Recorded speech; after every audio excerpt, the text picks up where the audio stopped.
ఉగాది పచ్చడిలోని చేదు, తీపి, వగరు, పులుపు లాగా మన జీవితంలో కూడా బాధలు, కష్టాలు, సంతోషాలు ఇలాంటివి ఉంటాయి. కష్టాలు వచ్చినప్పుడు తట్టుకోగలిగితేనే కదండి మనం నిలబడగలిగేది. ఎవరో ఏదో అన్నారని చిన్న చిన్న ఇబ్బందులు కాడ ఒక జంట విడిపోవటం నాకు అస్సలు నచ్చలేదు. ఇది వీడియో కనుక వాళ్ళు చూస్తే కనుక నచ్చుకుంటారని నేను అనుకుంటున్నాను. అదిగోండి చూడండి, నేనైతే పిల్లలకు పంచుతున్నాను. కష్ట సుఖాలు కూడా అందరికి పంచుకోవాలండి, ఉగాది పచ్చడి పంచుకున్నట్టే. ఎందుకంటే మనం తీపి, చేదు, పులుపు అన్నిటిని పంచుకున్నట్టే కదండి, అవునా కదా? ఆ జంట కలవాలని నేను దేవుణ్ణి ప్రార్థిస్తున్నాను. కలవాలనుకుంటే మీరు కూడా కామెంట్ చేయండి, ఆ జంట ఎవరో చెబుతాను. ఓకేనండి. కాకపోతే నాకైతే ఫస్ట్ టైం అండి మేము తింటాం ఉగాది పచ్చడి.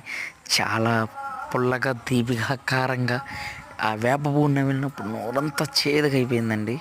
మంచిదే అన్నారు, అదిగోండి పిల్లలు చాలా బాగుందన్నారు. ఇంకా చాలామంది తినంగానే మైసూర్ పాకు పెట్టేసి మళ్ళీ